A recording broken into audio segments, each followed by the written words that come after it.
এবার আমি নেক্সট যে টপিকে আসব।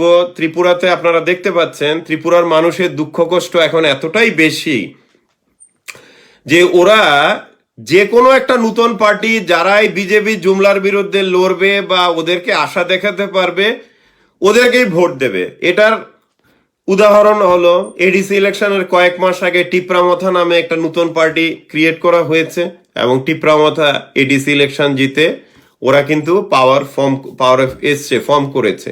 এটার মানে কি? এটার মানে হলো মানুষ এখন ত্রিপুরা রাজ্যে এতটাই রেগে আছে এবং দুঃখ কষ্টে আসছে, ওরা একটা স্ট্রং অপোজিশন ফোর্স দেখতে চাইছে, যারা নাকি বিজেপির বিরুদ্ধে বিজেপির সাথে যুদ্ধ করে বিজেপিকে হটিয়ে ত্রিপুরাতে একটা ভালো গভর্নেন্স দিতে পারবে, মানুষের দুঃখ কষ্ট দূর করতে পারবে। এটাই কিন্তু ত্রিপুরার মানুষ চাইছে। কিন্তু ত্রিপুরার মানুষ 2023-এ ওদেরকেই ভোট দেবে যারা নাকি পাল্টা দিতে পারবে বিজেপিকে এখন থেকেই এবং খুবই শক্তিশালী বিরোধী ভয়েস হিসাবে নিজেদের প্রতিষ্ঠা করতে পারবে।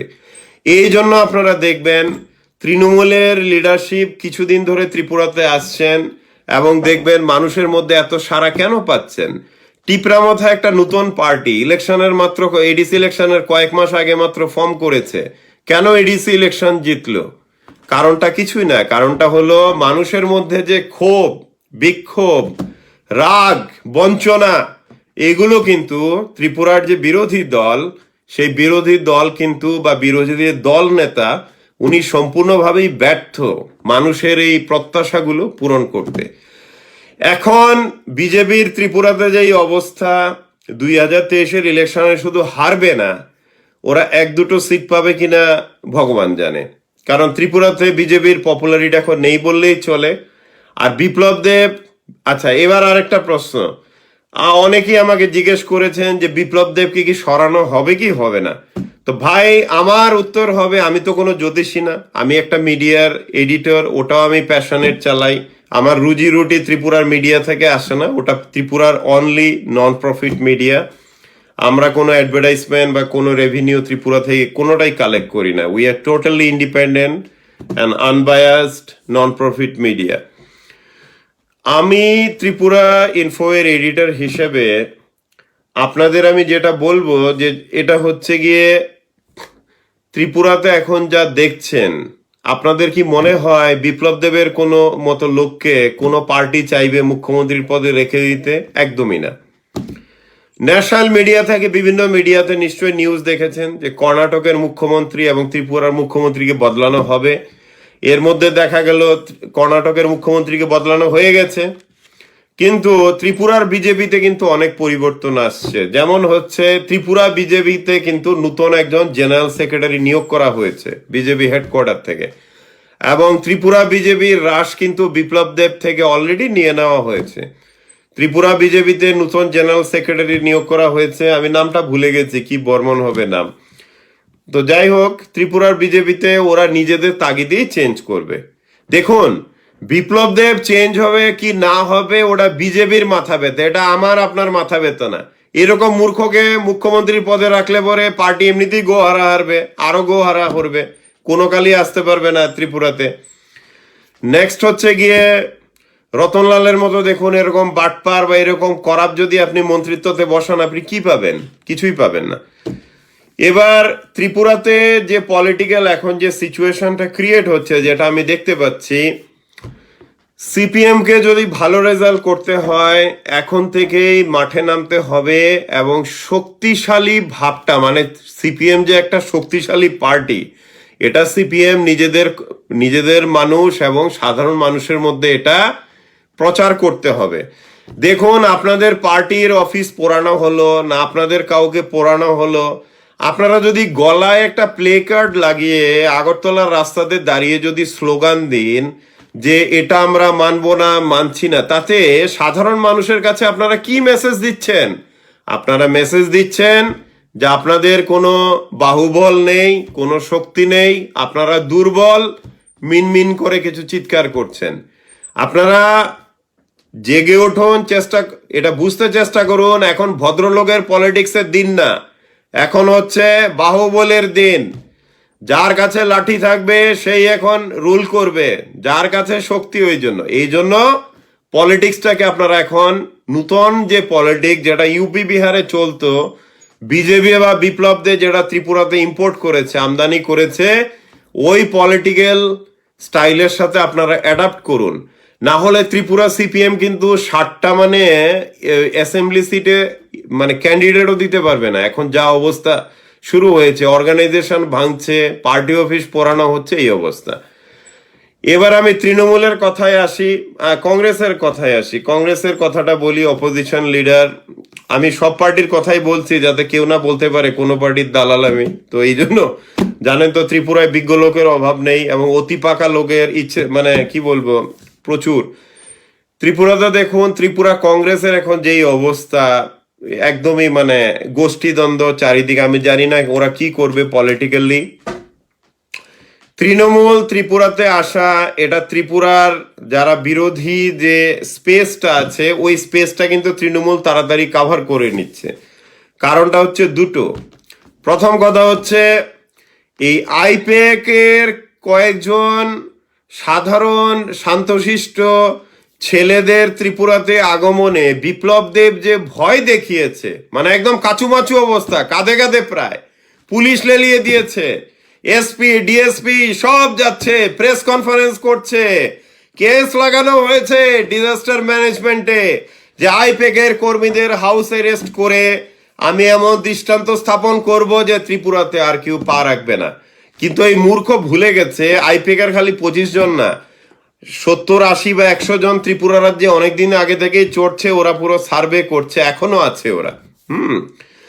তো বিপ্লব দেবী কিন্তু তৃণমূলকে পুরো মাইলেজটা দিয়ে দিল, কিন্তু পুরো পলিটিক্যাল মাইলেজ দিয়ে দিল তৃণমূলকে। আজকে থেকে 10 দিন আগে কেউ কেয়ারই করতো, মানে কেউ জানতোই না তৃণমূল নামে কোনো এক্সিস্টেন্স আছে ত্রিপুরাতে। কিন্তু বিপ্লব দেবের মূর্খামির কারণে তৃণমূল কিন্তু অলরেডি একটা বিরোধী দলের একটা মাইলেজ কিন্তু পেয়ে যাচ্ছে ওরা। তা আমি তৃণমূল কংগ্রেসকে রিকোয়েস্ট করব, আপনারা ত্রিপুরায় পলিটিক্স করতে এসছেন ভালো, কিন্তু আপনারা অন্যান্য পার্টি থেকে পুরনো পচা মাল নেবেন না। কারণ ত্রিপুরা বিজেপির অবস্থা দেখতে পাচ্ছেন, ওরা অন্যান্য পার্টি থেকে পচা মাল নিয়েছে। এটা হচ্ছে গিয়ে রতনলাল হোক, যতই হোক, এখন ওদের অবস্থা দেখতে পাচ্ছেন এবং ক্রিমিনাল। ত্রিপুরার মানুষের উন্নতির জন্য, ত্রিপুরার মানুষের ভালোর জন্য যেই পার্টি কাজ করবে, আমরা সবাই সাধারণ জনগণ ওটাই দেখব। এবার হচ্ছে গিয়ে আর কে বাকি আছে, এবার হচ্ছে আইপিএফটি। আপনারা বন্ধুরা দেখতে পাচ্ছেন যে আইপিএফটি পুরো এডিসি এরিয়াতে ফিনিশ হয়ে গেছে, ওদের কোনো অস্তিত্ব নেই। তো আইপিএফটি বলে এই পার্টিটা থাকছে না, এটা ধরুন আগামী 5-6 মাসের মধ্যে মনে হয় না থাকবে করে। ত্রিপুরাতে এখন যেটা খুবই ইম্পর্টেন্ট, এটা হচ্ছে ল অ্যান্ড অর্ডার, তারপর হচ্ছে বেসিক অ্যামেনিটিস। তার মানে হচ্ছে জল থেকে শুরু করে, ড্রিঙ্কিং ওয়াটার থেকে শুরু করে বেসিক হেলথ কেয়ার, ইলেকট্রিসিটি। আজকে আমি একটা ভিডিও দেখলাম, কোন জায়গার ঠিক মনে আসছে না, দেখলাম যে সাউথ ত্রিপুরাতে হবে খুব সম্ভবত। দেখলাম যে গ্রামবাসীরা পুরো ন্যাশনাল হাইওয়ে অবরোধ করে রেখেছেন, যে 5 দিন ধরে ওদের কোনো কারেন্ট নেই, মানে কোনো ইলেকট্রিসিটি নেই। তো এটা হচ্ছে বিপ্লব দেবদের ত্রিপুরা। তো এটা কিন্তু আচ্ছা, বাই দ্য ওয়ে আমার একটা মেসেজ বিপ্লব দেব আর রতনলালের প্রতি।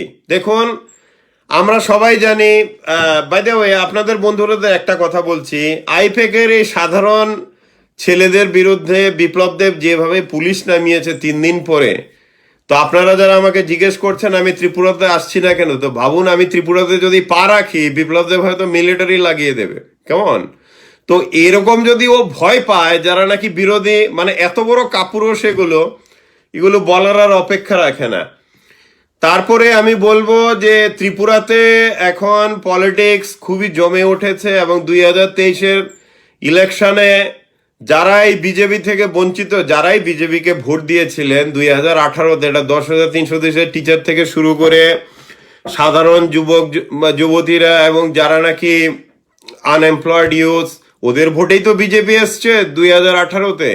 আপনারা যারা নাকি ভোটের অ্যানালিসিস করেন বা করতে চান, আপনারা ইলেকশন কমিশনের ওয়েবসাইটে গিয়ে দেখবেন যে ত্রিপুরাতে 2018 ইলেকশনে বিজেপি ভোট পেয়েছে টোটাল 43 পয়েন্ট সামথিং %। সিপিএম কিন্তু খুব একটা খারাপ রেজাল্ট করেনি কিন্তু 2018-তে, মনে রাখবেন। 2018 ইলেকশনে মনে রাখবেন বন্ধুরা, প্রাইম মিনিস্টার মোদিজি এসছেন 5 বার, অমিত শাহ ক্যাম্পেইন করেছিলেন ত্রিপুরাতে 12 দিন, এছাড়া প্রত্যেকটা সেন্ট্রাল মিনিস্টার বিজেপির এসছে অনেকবার 4-5 মাস বা 6 মাস ধরে, এমনকি বিজেপি হেমা মালিনীকেও এনেছে। এছাড়া মিথ্যার ফুলঝুরি দিয়েছে, 50,000 সরকারি চাকরি প্রথম বছর থেকে শুরু করে, মিস কলে চাকরি থেকে শুরু করে ফ্রি স্মার্টফোন, এত কিছু মিথ্যা প্রতিশ্রুতি দেওয়ার পরেও 2018-তে, এবং মোদি 5 বার আসার পরেও, অমিত শাহ 12 দিন ক্যাম্পেইন করার পরেও, সব সেন্ট্রাল মিনিস্টার আসার পরেও ত্রিপুরাতে কিন্তু বিজেপি মাত্র ভোট পেয়েছে 43 পয়েন্ট সামথিং %। 2018 ইলেকশনে সিপিএম পেয়েছে 41 পয়েন্ট সামথিং এবং 16টা এমএলএ সিট পেয়েছে। তো সিপিএম কে এখন কি করতে হবে? বিরোধী দল হিসেবে যদি ভালো রেজাল্ট করতে হয় আগামী ইলেকশনে, আবারও বলছি, এখন ভদ্রলোকের পলিটিক্সের দিন না, এখন হচ্ছে বাহুবলের দিন। আপনাকে পাল্টা দিতে হবে। কেউ আপনাকে একটা ইট মারলে আপনি আরো 10টা পাটকেল মারবেন। So that is political model now. এবার আমি একটা রিকোয়েস্ট করব বিপ্লব দেব এবং আমাদের আইনমন্ত্রী রতনলাল নাথ, যে আমি দেখলাম কয়েকজন 10,323 শিক্ষিকা গত গত গত পরশু বোধহয়, দেখি তো সময়টা, এটা হচ্ছে গতকাল হয়েছে এটা। গতকাল 10,330-এর কয়েকজন শিক্ষিকারা দেখলাম যে উনারা প্রশ্ন করছেন যে মুখ্যমন্ত্রীর শিক্ষাগত যোগ্যতা কি। যে বেটা নাকি না বাংলা বলতে পারে, না হিন্দি বলতে পারে, না ইংলিশ বলতে পারে, ও কি বেঙ্গলিশ বলছে না ব্যাং হিংলিশ বলছে, না ও সাপের নাচ নাচছে, ওটা ও কেউ জানে না। তারপর 10,330-এর শিক্ষিকারা জিজ্ঞেস করছেন যে ত্রিপুরার মুখ্যমন্ত্রীর শিক্ষাগত যোগ্যতা এবং ত্রিপুরার আইনমন্ত্রী রতনলালের শিক্ষাগত যোগ্যতা ওরা ওদের নিজেদের ডিক্লেয়ার করা উচিত। এবং ওনারা বলেছেন যে ওদের এসব ফেক ডিগ্রি বা ফেক কোয়ালিফিকেশন নিশ্চয়ই আছে, না হলে ওরা এরকম সেক্রেটারিয়েটে প্রেস কনফারেন্স করে এরকম কেন বলবেন বলুন? একটা সাধারণ যোগ বিয়োগ করতে পারে না। আমি দেখলাম 3 নাকি 28, তারপর কি জানি আমি ভুলে গেছি, মনে আসছে না। তো এরকম ধরনের এরা মূর্খামি করছে। তো রতনলাল এবং বিপ্লব দেবের উদ্দেশ্যে আমার বক্তব্য, মানে আমার একটা রিকোয়েস্ট হলো, আপনারা আপনাদের শিক্ষা, এই যে আপনারা যে 3.5 বছর যে এরকম আপনাদের এত বিজ্ঞতা এবং এত গভীর জ্ঞানের পরিচয় দিয়েছেন, যে হাঁস অক্সিজেন দেতে শুরু করে মহাভারতের যুগে ইন্টারনেট আছে, এত কিছু যে বলেছেন, আপনারা দয়া করে আপনাদের যে ডিগ্রিগুলো গভর্নমেন্টের ওয়েবসাইটে বা মানুষের মধ্যে একটু জানান। কারণ আপনাদের শিক্ষাগত যোগ্যতা নিয়ে বা আপনারা কোন স্কুল থেকে কলেজ থেকে পাশ করেছেন, কি করেছে, এটা নিয়ে কিন্তু সাধারণ মানুষরা প্রশ্ন তুলতে শুরু করেছে। আপনারা প্রশ্নের এই জবাবটা দেবেন। আর বন্ধুরা, আমি যেটা বলছি যে বিপ্লব দেব রতনলাল এখন বুঝতে পারছে যে ওদের দিন শেষ হয়ে আসছে, এই জন্য ওরা এইভাবে ফ্যাসিস্ট, মানে এইভাবে ওরা গায়ের জোরে ব্যবহার করছে। গত 15 দিন বা 1 মাস ধরে আমি রতনলাল বা বিপ্লব দেবের মুখে কোনো হাসি দেখিনি। আপনারা দেখেছেন? এদেরকে সেক্রেটারিয়েটে মুখগুলো দেখবেন কেমন পচা আলুর মতো মুখ, মানে চুপসে গেছে কোন রকমে। রতনলাল গত পরশুদিন সাংবাদিকরা প্রশ্ন করেছে, ও উল্টো সাংবাদিকদের বকা দিচ্ছে, মনে হচ্ছে যেন ধাক্কা মেরে তাড়িয়ে দেবে সেক্রেটারিয়েট থেকে। কারণ ও ভেতরে ভয়ে কাঁপছে। হ্যাঁ, তা আমি বলবো যে রতনলালকে মানসিক, মানে সাইকিয়াট্রিস্ট বা মানসিক রোগের চিকিৎসাটা করানো খুবই দরকার ইমিডিয়েটলি।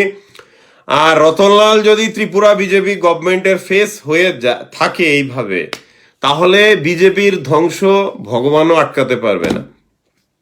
এবার বিজেপি পার্টি থেকে আসছে, দেখুন বিজেপি পার্টির কি অবস্থা এখন।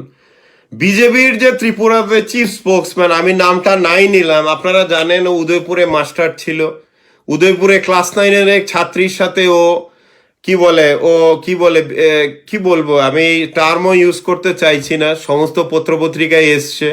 তো এরকম একটা রেপিস্ট, একটা পারভার্ট, একটা চরিত্রহীন লোক ত্রিপুরা বিজেপির নাকি চিফ স্পোক্সম্যান, ঠিক আছে, যে নাকি সন্ধ্যা থেকে মদ খায় আর ছোট ছোট বাচ্চা মেয়েদের থেকে শুরু করে ও কাউকেই ছাড়ে না।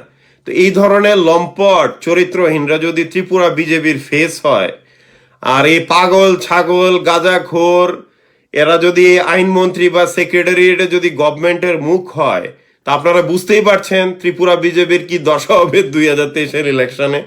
খুবই খারাপ রেজাল্ট হবে। ওরা 1-2টা সিট পাবে কিনা আমার সন্দেহ আছে। আর ত্রিপুরাতে এখন যেই পরিস্থিতি এবং সারা ভারতবর্ষে যেই পরিস্থিতি, মানুষ এখন বুঝে গেছে বাটপারকে ওরা আর ভোট দেবে না। বাটপারির দিন শেষ। আমি আমার লাইভে আগেও বলেছি, এখনো বলছি, এমনকি যারা বিজেপিতে আছেন আমার কথা শুনছেন, আপনাদের আমি এটাই বলবো যে গুজরাটি কিছু বাটপাররা চালায় একটা পার্টি, বাটপারের পার্টি। আপনারা বুঝতে চেষ্টা করুন, এরা মানুষকে ধোকা দেবে, বোকা বানাবে, তারপর ওরা হাওয়া হয়ে যাবে। তারপর আপনি দাবি দেওয়া নিয়ে যদি যান তো আপনাদের কেলাবে, যেটা নাকি এখনো হচ্ছে।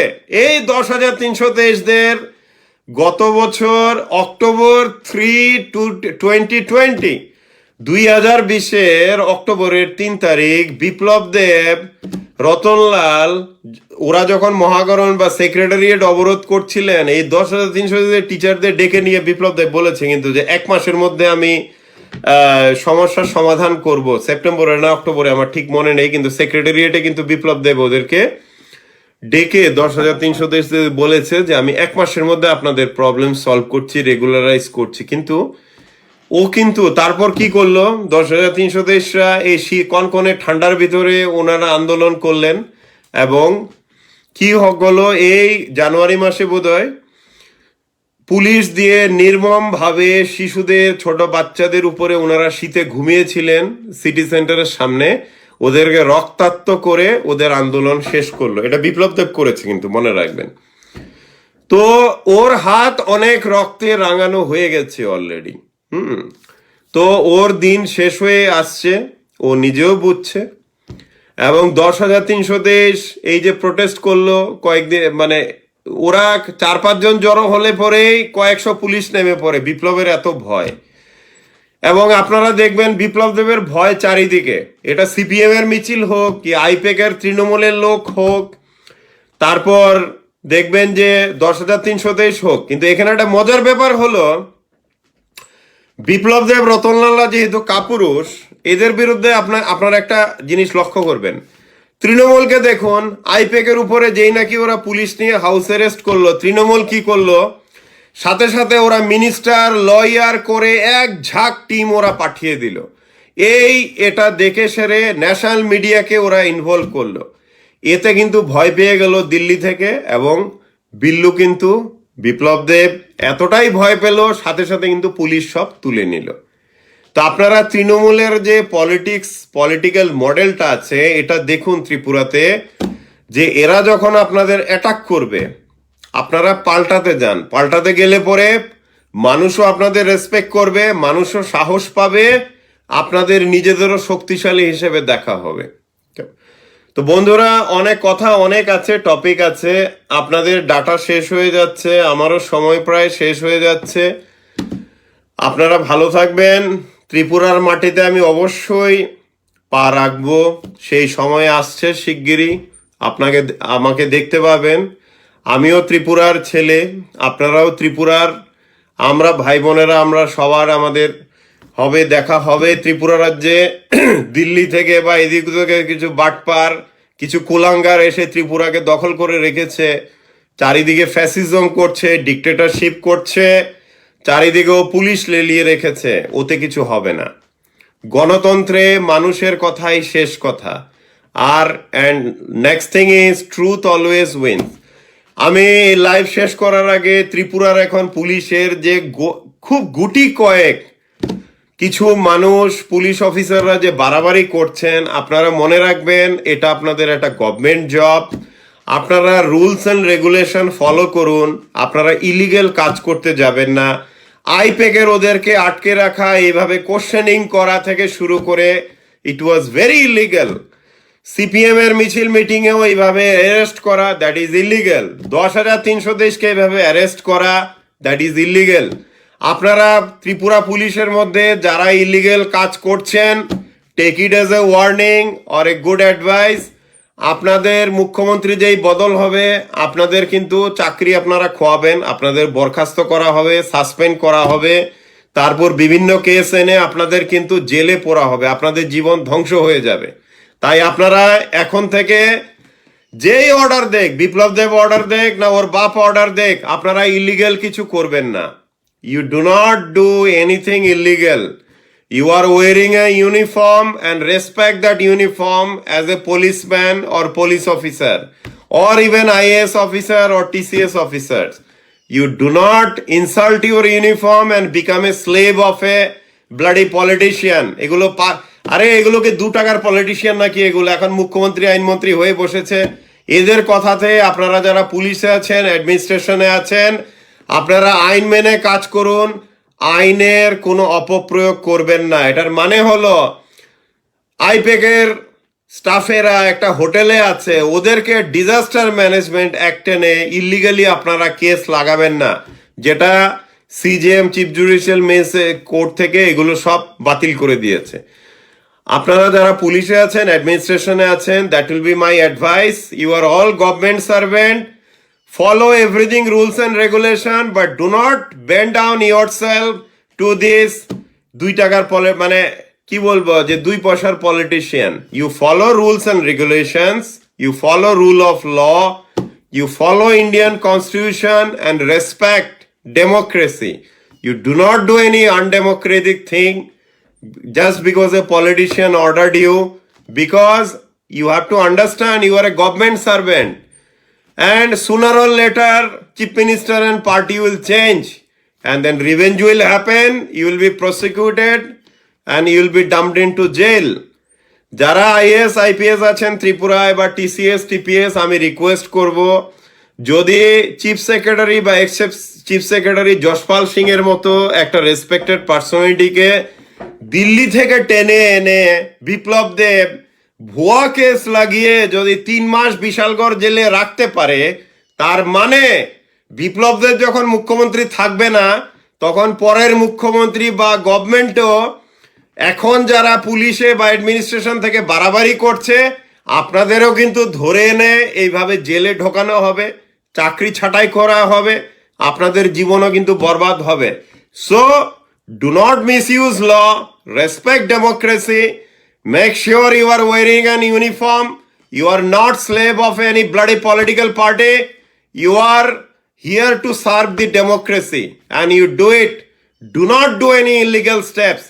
এইভাবে বাইরে থেকে কে এসছে না অপোজিশন, এইভাবে ফলস কেস লাগানো, 3 দিন অ্যারেস্ট করে রাখা, হোয়াট ইজ দিস? এরকম একটা কাপুরুষ, একটা মূর্খের কথাতে পুলিশ প্রশাসন যাতে কখনোই রিয়েক্ট না করে। আপনাদের self respect is more important and your uniform respect than listening to few bloody politicians. You do not listen to these buggards. They came into power by cheating people. They'll be gone also within no time. So respect rule of law. তো বন্ধুরা, আপনারা সবাই ভালো থাকবেন। আর বিজেপির IT cell থেকে আমার পেছনে যারা কুকুরের মতো ভাই চেঁচিয়েছো, আশা করি তোমরা মাইনেটা পাবে সময়ে। তো অল দ্য বেস্ট এভরিওয়ান।